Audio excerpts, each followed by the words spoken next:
Chapter 2051. As for Waylon, he looked just like a flower that grew up in a snowy mountain, sacred and unreachable. It was only now Cameron saw the light of why Florence was so obsessed with him. As expected of the eldest son of the Goldmans. Not only are you good at fighting, but you're calm and collected as well. Daisy looked at him in shock. He knows my brother's identity? Waylon narrowed his eyes. It seems like nothing can escape your eye, Mr. Southern. I can see that something big is going to happen in the East Islands. Cameron turned her head to look at Daisy. She raised his eyebrows and smiled at her. So, girl, do you want to come home with me? It's much safer there than staying with your brother. Daisy was stunned. She looked at Waylon and said, I'm not scared. I'll stay with my brother. Cameron chuckled and went closer to her. You're such an idiot. Do you know how much Miss Serrano is obsessed with your brother? She's coming for your life. If you come home with me, I can protect you. The people behind them shook their heads helplessly. It seemed to them that Cameron was having a lot of fun teasing Daisy. Daisy turned her head and looked at Waylon. In fact, she knew that she had been a drag to her brother today. If Florence came at them again, she was certain that her brother would compromise because of her. Besides, since Cameron already knew who her brother was, did it not mean that she knew who she was as well? Considering the fact that Cameron had helped them again today, even if Daisy did not know what she was up to, she thought that she could trust Cameron since she was Sunny's son. Also, there might be a possibility that she could learn Nala's whereabouts through them. Before she could say anything, Waylon parted his lips open and said, I'll entrust my sister to you then, Mr. Southern. Meanwhile, at the Serrano mansion, Manuel was displeased with Cameron's humiliation, so he went to tell Jochen about what had happened to Florence. He thought that Jochen would help her get justice, but Jochen's face became gloomier when he heard about it. Boss, Cameron humiliated Miss Serrano in front of everyone. He treated her as if she was nothing, and he helped those two outsiders repeatedly. Are we really going to let him continue to get things his way? He said in a hurry. Jochen smashed his cup on the floor and snarled, I told you to stay away from them, but did you listen to me? Why must you guys keep causing trouble for me? Serrano. Manuel, do you really think I don't know that you have a thing for Florence? Jochen's gaze was sharp. Manuel closed his eyes without saying anything, and beads of sweat were streaming down his. As Jochen played with the ring on his finger, he continued expressionlessly. Florence will marry into the Southerns. You'd better keep those thoughts away.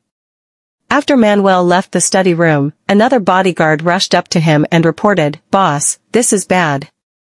Jochen picked up his cigarette and flicked the ashes into the ashtray. What happened? Miss Serrano. She went to the commune and is fighting with Neil right now. Jochen arrived at the commune. His men rushed into the building and attacked the people of the Southern clan right away. It was a messy scene. Get Neil out right now. How dare he touch my daughter? Does he have a death wish? The bodyguard beside Jochen shouted. They couldn't believe that Neil had the guts to lay his fingers on Florence right after he took over the commune. They would never forgive him for that. At that moment, a few people brought Florence out. She was in bad shape. Her face and body were filled with bruises, and she could barely stand. If it were not for the two people beside her, she would have fallen to the floor already. Chapter 2052. Jochen's face sank when he saw his daughter had been beaten up badly. He shot daggers at the people in front of him and hissed. You're just an outsider, yet you have the guts to challenge my family because you're favored by Mr. Southern Sr. If you don't give me a suitable explanation today, I won't let you off so easily. So what are you going to do to us, Mr. Serrano? Are you going to invite Mr. Southern Sr. here? Nolace came out of the hall. He had put on a mask to cover half of his face. With his golden hair, light-colored pupils, and pronounced jawline, he looked exactly like a foreigner, with half of his face covered. He took one step down the stairs after the other and continued. Well, it seems like I don't have to introduce myself anymore, since you know who I am. Joken harumphed coldly. It seems to me that you have no qualms in making us your enemy after what you did to my daughter. Standing with his hands clasped behind his back, Nole stopped in front of Joken and said, I just took over the commune, but your daughter came and caused us trouble. Do you think she is the one disrespecting Mr. Southern Sr., or the serpents as a whole? The bodyguard behind Joken wanted to rush forward, but he stopped him. He took a deep breath and said, You have a sharp tongue. Even if my daughter came and caused havoc in the commune, you have no right to beat her up like this. Or are you telling me that it's Mr. Southern Sr. who asked you to do it? There was tension in the air. Everyone held their breaths, and nobody dared to step forward. After all, this was something between the serpents and the Southern clan. They might get themselves into trouble if they do something wrong accidentally. Nolace dusted the invisible dust on his shoulder and said, I did it out of my own volition. It has nothing to do with Mr. Southern Sr. Joken's eyes turned cold. All right, then. Since you've already admitted it, Mr. Southern Sr. should have no problem if I teach you a lesson today. Just when he was about to give orders to his men, Nolace lifted his eyelids and said calmly, Mr. Serrano, I won't stop you, but are you sure that you'll be fine if Mr. Southern Sr. hears of your daughter's secret? Gritting his teeth, Joken asked, What do you mean? Nolace took a step forward and continued. You want Cameron to marry your daughter so that it can strengthen the foundation of the serpents. But if Mr. Southern Sr. learns of everything your daughter has done in the East Islands, do you think he'll take a woman with a bad reputation as his daughter-in-law? I'm sure no one knows better than you regarding your daughter's actions. You dote on her and keep an eye close to everything she does. I think you don't need me to tell you what this marriage means to you, right? It went without saying that he knew everything his daughter had done in the past. However, even though his daughter had indulged in a frivolous life and had a bad reputation, it would not affect her marriage in the future. Even if the Southerns refused to accept her, Joken had plenty of ways to make them accept his daughter. However, if Sonny heard of those things, he might not. Compromise. Sonny intended to reject the marriage, and once his daughter's doings were exposed, he would have an excuse to reject the marriage. It took Joken a lot of effort to come so far. He would never allow his daughter to ruin his plan. Besides, the man before him was not an ordinary man since he had the nerve to mess with them. Joken took a deep breath and turned around. Take Miss Serrano away. Get a doctor to tend to her wounds and keep an eye on her. Don't let her get out and cause more trouble anymore. The group of bodyguards behind him looked at each other silently and took Florence away. Chapter 2053. Joken shot daggers at Nolace and said, Just wait for me. He then took his men and left. Nolace caressed his rings, and his gaze was cold. His entire being was enveloped in a chrysalis of evil energy that would force other people to stay away from him. Regardless of who it was, there would be hell to pay for those who dared to hurt Daisy. Meanwhile, at the Southern mansion, the maid brought Daisy to her room. Miss, here we are. If you have anything you need, you can let us know. Daisy replied with a smile, All right. Thank you. After the maid left, she stood in front of the mirror. There was a forest at the back of the Southern mansion, and she could catch the fresh scent of the mud from the wind. Even though the room was decorated in an ancient style, the furniture was of modern style, and even the bed was from Simmons. The entire room gave off a cozy and was rather poetic.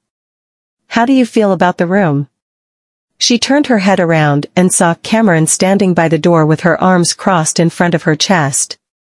Daisy walked over and asked, Mr. Southern, will anything happen to my eldest brother? Besides, isn't Miss Serrano your fiancé, so why? Why does she still go after my brother? Cameron let out a chuckle. She isn't my fiancé. Her father wants me to marry his daughter, but that will never happen.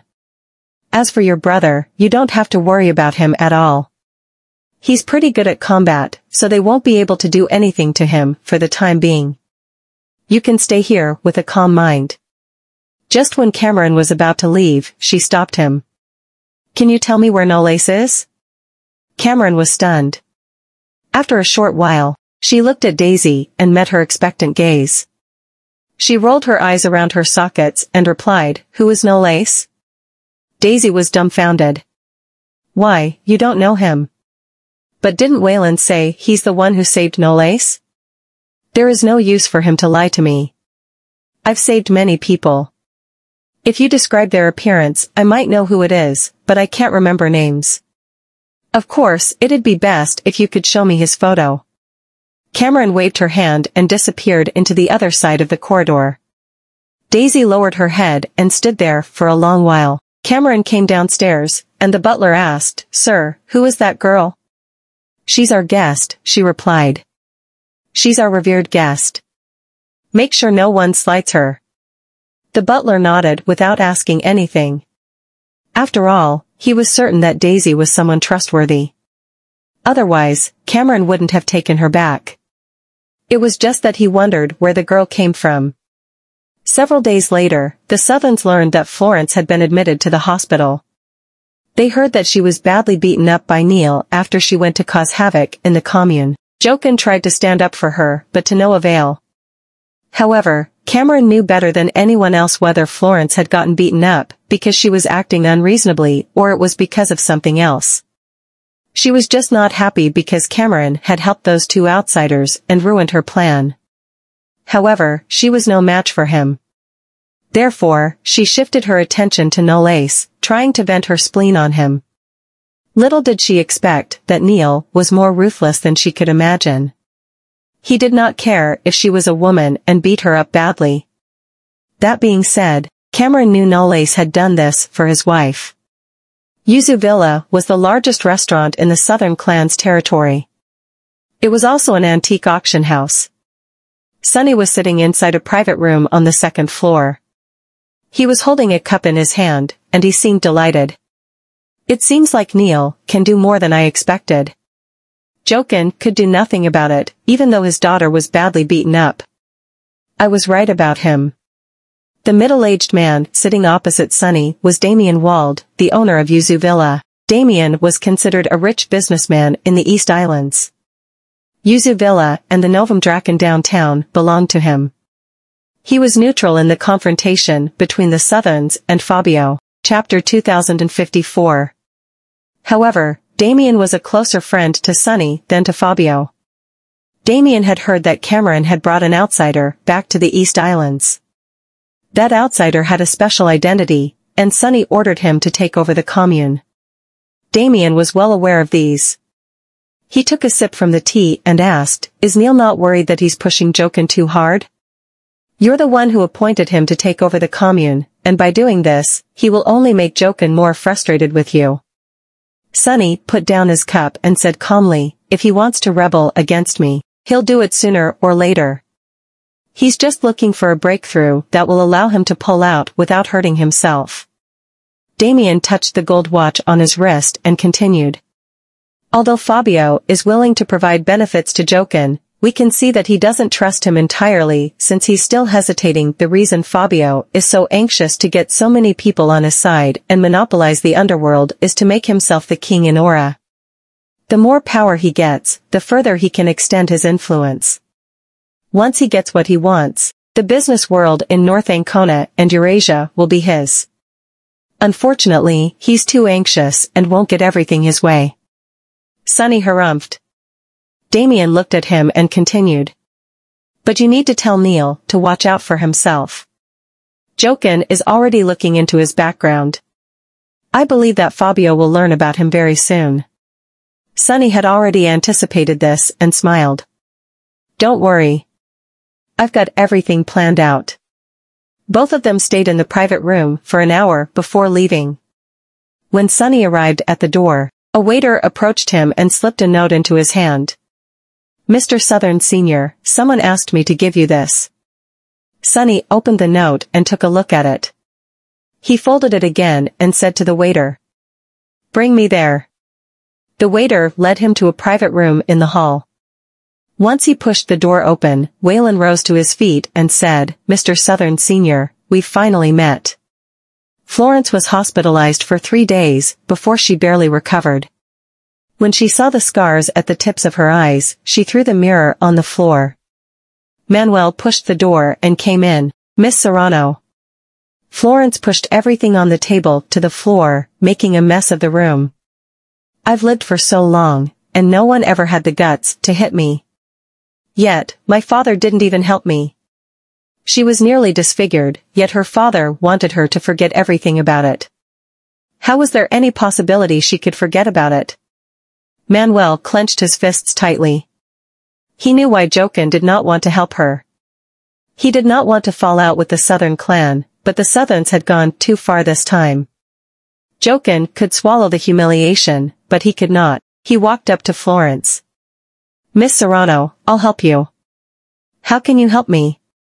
Florence asked sarcastically. "If Mr. Southern Sr.'s son dies, do you think he'll still care about that outsider?" Florence let out a cold sneer. "You make it sound easy. Do you think it's possible to assassinate Cameron?" They had seen Cameron in action before. Besides that, she was very cautious and would never let any suspicious people get close to her. Manuel squinted and said gloomily, he has never experienced the feeling of someone trying to assassinate him before. Besides, there's always a crack on a wall, so he can't keep his guard up forever. Florence fell into silence. It was true that Cameron would not stay vigilant forever. They just needed to wait for the right moment to strike. After a short while, she stared at Manuel and asked, "What if we fail?" "It has nothing to do with the serpents even if we fail. Mr. Puzo has been very unhappy with the Southern clan, so we can take advantage of the Skull Club. Once Cameron is dead, there will be no one to stop your father from forming an alliance with Fabio." Chapter 2055. At that time, he will be immersed in grief, and he won't be able to defend himself against our attack.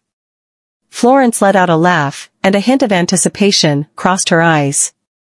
"Very good. I have wanted to get rid of the Southerns for a long time. This time I'm going to kill Cameron with my own hands." As soon as Waylon arrived at the hotel, he bumped into someone familiar in the corridor. It was Nolace. He was standing in front of the window, and it seemed like he had been waiting for him for a long time. Nolace turned his head around to look at him. "I didn't expect you to bring Daisy with you." He chuckled and replied, "She was worried about you. Even if I don't let her come, do you think I can stop her?" Nolace knew her behavior better than anyone else, so he knew this would happen. "I heard that the serpents tried to give you guys some trouble. Cameron told you about it?" Waylon walked to the room and opened the door. Nolace followed him into the room and replied, "Yeah. He told me about it." "Do you want to drink something?" asked Waylon. "Anything is fine," replied Nolace. Waylon then took a bottle of soda from the fridge and put it on the table. "There is nothing in the hotel. This is all I left from 2 days ago." Nolace sat down on the couch. "I can't meet with Daisy yet. Please don't tell her that I came to see you today." He looked at Nolace. "She's now staying with the Southerns, so I'm not sure if you guys will run into each other or not." Nolace did not say anything in return. He felt it was good for Daisy to stay with the Southerns as well. Waylon suddenly chuckled. "It seems like you trust Cameron very much. You're rather calm when you heard that Daisy is staying with the Southerns. Do you know that Cameron only invited her to stay with them?" Nolace twisted the cap of the bottle open. "Do you think he's capable of doing anything to Daisy?" Waylon narrowed his eyes slightly after he heard what Nolace said. Nolace was not someone who would trust anyone easily. Although he had agreed to let Daisy stay with Southerns, he knew this was the best option right now. At the very least, Florence wouldn't be able to harm Daisy when she was staying there. Besides, Waylon was pretty certain that Nolace was also staying with the Southerns. Since it was Cameron who had saved him, it went without saying that he knew about her identity. In other words, he knew about Nolace's relationship with Daisy. However, it seemed to him that Nolace's confidence did not stem from the fact that he trusted Cameron. Instead, it seemed to him that Nolace knew Cameron wouldn't do anything to Daisy. Waylon fell into thought and then asked, "I heard that Florence was admitted to the hospital. Are you the one who did it?" Knowles took a sip from the soda and chuckled. Mr. Southern Sr. wants me to talk over the commune because he wants me to hold the serpents back. If I don't make a big deal out of it, how could I attract Fabio's attention? It seemed to him that Jochen was rather afraid of the Southern clan since he was able to swallow the humiliation this time, despite what Knowles did. However, it did not mean his daughter could endure it. At the Southern mansion, in the living room. This was the first time Daisy met with Sunny, and she felt rather awkward. She finally did not have to put on heavy makeup when she was in the Southern mansion anymore, and she looked more refreshing without her makeup. Sunny did not know why, but he liked the girl in front of her very much. "Cam, where did you get this girl from?" Something flashed across Cameron's pupils as she chuckled. "She's Mr. Goldman's sister." "I see. I'm truly surprised that the two outsiders turn out to be Goldmans." Cameron raised her eyebrows. "You've met him already?" Sunny took a sip from the tea and continued. "Yeah. I met him at Yuzu Villa. He has a good appearance and is a good young man." Cameron lifted her head and said in shock, "This is the first time I've heard you complimenting an outsider." He did not even praise Knowles before. Daisy looked at them and mumbled, "Well, that's because my eldest brother is the best." Chapter 2056. Mr. Southern Sr. was startled and then burst into laughter. "Not bad. You're way more polite than that girl." Daisy wondered. "Who are you referring to, Mr. Southern Sr.? Cameron coughed, put down the teacup, and changed the subject. "Dad, I'm going to talk to Mr. Serrano about my marriage to that tigress." Sunny glared at her. "Do you still want to marry her?" Cameron frowned. "Who told you that I want to marry her?" "I'm going to talk to him about the termination of the engagement." Mr. Southern Sr. glanced at him. "Are you sure that he'll agree to it?" "Even if he doesn't want to agree to it, he'll have to do so." Cameron poured herself some tea. "I'm not going to marry a woman who's cheated on me." Mr. Southern Sr. was rendered speechless. "She's talking as if she can marry a woman." After that, she looked at Daisy. "Miss Vanderbilt, if you're willing to become my wife, I'll take you over that tigress any day of the year." Daisy was flustered and hurriedly explained, "I'm already married." Cameron propped her hand against her temple and gave off a faint smile. "That's a simple matter. Just get a divorce, then marry me." Daisy was at a loss all of a sudden. Sunny could not stand it anymore because the young lady was frightened. "Okay, how can you fool around with a lady? She really thinks of herself as a man." The next day, at the Serrano residence. "Mr. Southern, you want to terminate the engagement?" Jochen did not expect Cameron to come here to discuss the engagement's termination. His temperament plummeted as soon as the topic was brought up. The study fell into a dead silence in an instant. Cameron tapped on the table with her fingertips and raised her eyebrows, casually. "Mr. Serrano, it seems that you don't plan to annul the engagement, but that's not your decision to make." Jochen slammed the table angrily and stood up. "Don't you dare push your luck, Cameron Southern." When facing such a murderous aura, anyone else would have compromised long ago, but Cameron chuckled instead. "Are the Southerns the ones who are pushing our luck, or is your daughter, Miss Serrano, the one who's going too far?" Jochen clenched his hands. "If you want to terminate the engagement, there better be a reason. This is what I've been waiting for." She took a photo out of the pocket of her suit and placed it on the table. The photo happened to be the picture of Florence throwing herself into Waylon's arms in the parking lot when she was drugged the other day.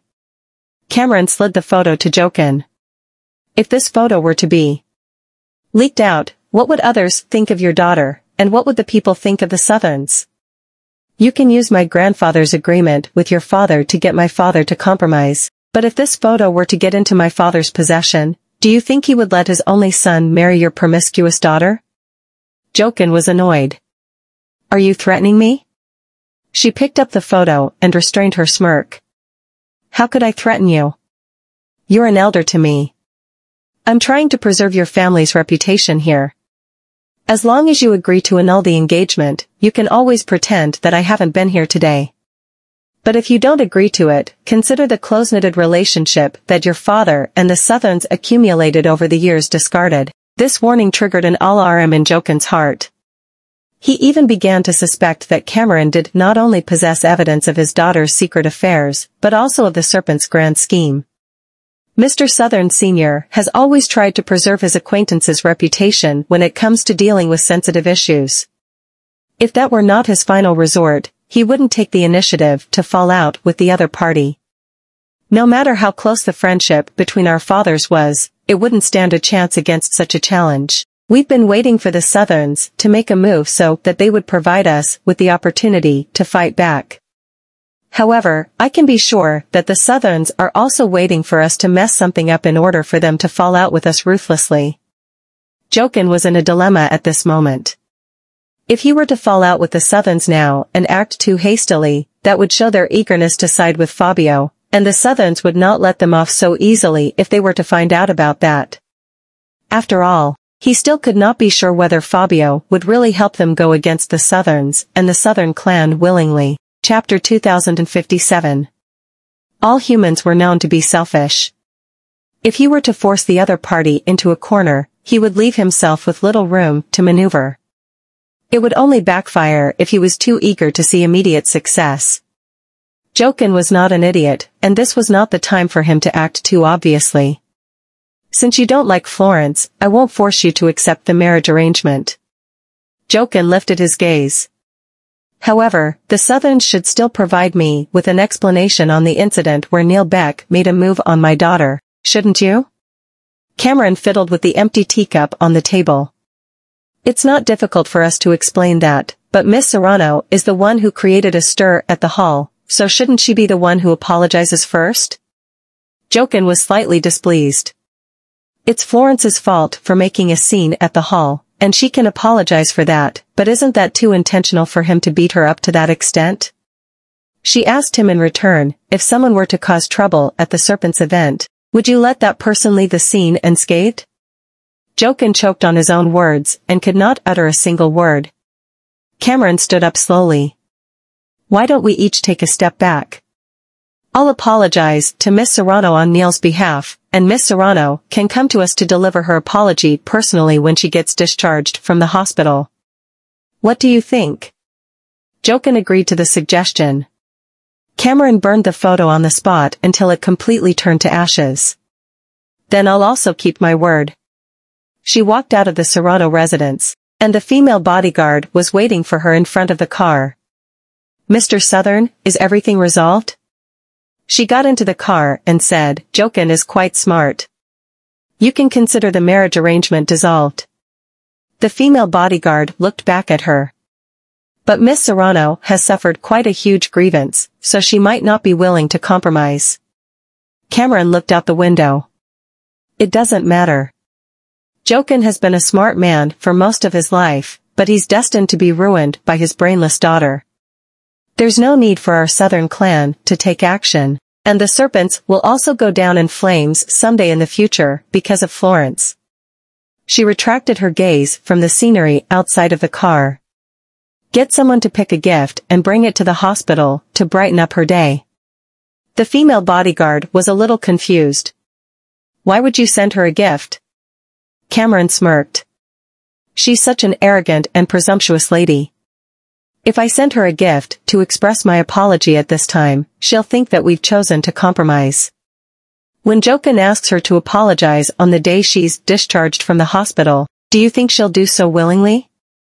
The female bodyguard did not even have to guess to know that Florence would be unwilling to apologize. Florence would accept the apology but would be unwilling to come to them to apologize, which would only make Jokin's life even more difficult. And when she thought of coming out here and causing others trouble again, Jokin would not dare to turn a blind eye ever again. Within 2 days, Florence was discharged from the hospital. Because she had just received an official apology and gift from the Southerns the day before yesterday, she thought the Southerns were willing to compromise. However, as soon as she returned home, her father asked her to go to the commune to apologize. Florence's expression changed instantly. Dad. Have you lost your mind? They've already apologized for beating me up. So why would you ask me to go to them to apologize? That's enough. Jochen slammed the table angrily and reprimanded her. Are you really dumb enough to think that they've compromised? They apologize to you only because they're showing the serpents a teensy bit of respect. It's all because of you. You just go around the city brainlessly, causing trouble everywhere and embarrassing me. Otherwise, do you think I'd like to be led by the nose by the Southerns? Florence disagreed with him. No, I won't go. Besides, as long as Manuel successfully hires someone to get rid of Cameron for good, what else will I be afraid of? Come again? I won't apologize to them. They're not going to get what they want. No way, over my dead body. Jochen slapped her cheek with the back of his hand, and the slap sounded throughout the living room. Even Manuel, who was waiting outside the door, almost could not help but rush in. Florence covered her cheek and stared at her father in disbelief. Did you just hit me? Chapter 2058. Jochen turned around and ignored her. Since you don't want to apologize to them, you're not allowed to get out of this building from today onward. Now go back to your room. She bit her lower lip and dashed upstairs exasperatedly. Manuel witnessed the whole process of Florence being wronged, and what he saw tortured him in all possible ways. He had been with the young lady for so long and had never seen her be wronged. He did not understand the reason Jochen would compromise with the Southerns. Those people deserved to die. Florence had been grounded, and Jochen had to send someone else to the commune to apologize on her behalf to show their sincerity, which was the end of the matter. A few days later, Cameron went to the port to check on the goods. The Southern clan went through the goods that they imported and exported very rigorously, and any non-compliant or illegal goods would be destroyed immediately. She took her men on board the cargo ship, and the female bodyguard behind her was holding an umbrella for her to shade her from the scorching sun. The East Islands did not go through the 4 seasons all year round. They did not have winter, and the summer was so long that foreign merchants who came here for the first time would not get used to this. Mr. Southern, these are the recent invoices for our goods. You can go through them. The staff of the port handed her the ledger. She took it into her hand, walked to the side, got herself a chair, sat down, and flipped through the book. After skimming through, she frowned. Why did you order so many containers of liquor? Are you planning to stock up for New Year's? The staff bit the bullet and replied, it's because the Eastgate Clubhouse has been in high demand recently. I'm only providing them the goods according to their order. Cameron leaned against the backrest and crossed her arms. According to the Eastgate Clubhouse's passenger flow in recent years, it has lost a lot more customers than in previous years. They should be thanking their gods that they're not in urgent need of selling the drinks that they've failed to sell on the premises. And here they are, wasting so much money on reserving 3 times more alcohol than they did in previous years, risking being taxed? The Eastgate Clubhouse was located downtown, a territory that belonged to the Southern Clan's Chamber of Commerce. The business of the clubhouse had not been going too well on the East Islands, because it was only welcomed by locals and some foreign businessmen. But in recent years, because of the serpent's arrogance and dominance, many businessmen realized that their business's earnings were becoming sluggish and had left the East Islands long ago. If that were not the case, they would most probably have been bribed by Fabio's men into setting up their businesses in Fabio's territory. The Eastgate Clubhouse had been losing money all this while. Beverages were being sold at a huge discount to attract customers from other places, and they were ordering 3 times more liquor than they usually did. This was a problem in itself. The employee got a little nervous and did not know how to answer. Mahina. Cameron summoned the female bodyguard standing behind her. The female bodyguard, whose name was Mahina, stepped forward. Mr. Southern. She lifted her gaze. Bring a few men onto the cargo ship with you and inspect all the containers on the ship. Don't miss any of them. The staff hurriedly explained, Mr. Southern, the truth is, Mr. Puzo has monopolized all the liquor merchants who imported wine and liquor to the island. The Eastgate Clubhouse obtained these goods through the wholesaler at twice the price. Cameron's expression dimmed instantly. Are you idiots? She stood up abruptly and walked up to the staff. Why didn't you tell us about Fabio's monopoly of all the liquor wholesalers? The employee lowered his head and explained, we didn't have the time to report it to you last month. Mr. Puzo's men just bought all the liquor from the clubhouse out of the blue. The boss didn't take it seriously at first because, after all, they did pay us fair and square. However, Mr. Puzo's men concealed the news about the monopoly from the boss, so when the boss had to buy wine and liquor for the club a few days ago, that was when we found out that it's been monopolized. The wholesaler asked the boss to pay twice the price to get the beverage supplies, so the boss planned to purchase the goods first, but he would bring this matter up to Mr. Southern Sr. when the time came. Cameron scoffed. Fabio intends to start his invasion from the liquor suppliers of the clubhouses in the Southern Clan territories. You knew about this issue and chose not to report it to us. You deserve to lose money. Chapter 2059. Cameron turned her head and said to the people behind her, in the future, whenever the goods from this supplier appear at our port, they'll be charged 4 times the import fee. If they don't want to pay it, you'll ask them to get their SS and their goods out of the port. Do you understand me? The person behind him nodded, yes, sir. Cameron looked at the staff and placed her hand on his shoulder.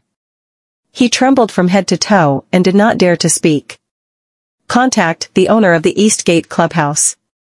Tell him that if he doesn't have a brain, then he should close the club down as soon as possible. She then left with her men. Back in the car, Mahina felt that something was wrong. Mr. Southern, it's obvious that Mr. Puzo is the one who played the owner of the Eastgate Clubhouse, but why would you say what you just said? Cameron rubbed her temples. Do you think that the owner of the Eastgate Clubhouse is mindless? He sold all his liquor to Fabio for no reason and then paid twice the price to buy so much liquor. No businessman would want to trade at a loss. What's more, he clearly knows that the Southern Clan's relationship with Fabio has always been very tense, and we don't interfere with each other in business. So why would Fabio buy all the liquor from him in the first place? Mahina was surprised. Could it be? Cameron scoffed, and her gaze looked sharp. The owner of the Eastgate Clubhouse spent twice the price and bought 3 times the liquor that he needed to restock the club. He won't just burn his money in vain. So perhaps this liquor batch's quality is no longer the same as the original batch. Mahina, send someone to investigate the origin of this liquor. The car sped on the coastal road, and Cameron took a glance at the rearview mirror. Someone is following us. Mahina nodded and accelerated. The black sedans behind them realized that they had accelerated, so they also picked up their speed. There was an intersection up ahead, and if they were to go straight down the coastal road, they would arrive at the entrance of Southernshire. Cameron asked Mahina to take the uphill road that was not open to traffic during construction. When the cars in the back saw them turning into the uphill road, the people in the car sneered. They're as good as dead. However, they did not notice that there was a car behind them. Waylon originally planned to travel to Southernshire, but he found that the cars in front seemed to be chasing after another car. Thus, when he arrived at the intersection, he turned the steering wheel and chose to go uphill. The men in the car saw a car that had stopped not far ahead on the road, and there was a no trespassing sign located right in front of the car, so they slowed down and blocked the whole road. Cameron and Mahina got out of the car. She put on a sturdy and sharp brass knuckle on her hand and looked at a dozen men in black hoodies walking toward them with iron rods. Mahina, how long has it been since we last got to dance a little? Cameron had already taken off her coat, and underneath the white shirt was a tight turtleneck, which looked rather stretchy. Mahina responded, I would say about half a year. Cameron smirked. You'll deal with the ones in front and leave those at the back to me. Mahina pulled out the double blades from behind her back. Understood. The group of men sprinted at them with iron rods as if they were a pack of hungry wolves sweeping the area for food. Mahina went head to head and fought with the men in black who came straight at them. Meanwhile, the other group of men at the back rushed straight for Cameron. Cameron calmly dodged the rods. She took her time before making any move, and she waltzed freely among the crowd, and her breathing sounded uninterrupted and smooth. She moved extremely fast and avoided all the rods that tried to attack her. Her opponents could not predict her movement, so they could only swing their rods blindly. In an instant, she intercepted one of the rods with one hand and rammed the other hand, which had a brass knuckle on it, at the opponent. The man fell to the ground, and his head started bleeding profusely. 2 other men assaulted her. She bent her waist backward instantly, and the rod swung over her face right in front of her eyes. Chapter 2060. Cameron flipped back in the air, grabbed a rod to block a blow, kicked his calf with a low kick, and instantly snapped his arm. The man screamed in pain and could no longer move. Cameron pushed him away, flexibly spun the bat in her hand, and glanced at the men who were about to approach her. "What are you waiting for? Come at me together." The group of men rushed up to her together. Cameron took a step to the side, came to the left side of the person dashing in the front, blocked his attack with the hand with the brass knuckle, and swung the iron rod toward the crowd. She ducked, avoiding the sneak attack, and the steel rod in her hand swung across the air and hit the opponent's thigh and arm. And as the sound of bone cracking echoed, those men fell to the ground among the chaos.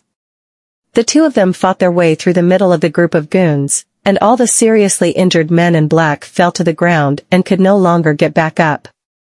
At that moment, the leader's expression of the hitman became ruthless, and he took out his gun. "Die." Mahina was startled subconsciously. "Mr. Southern, be careful."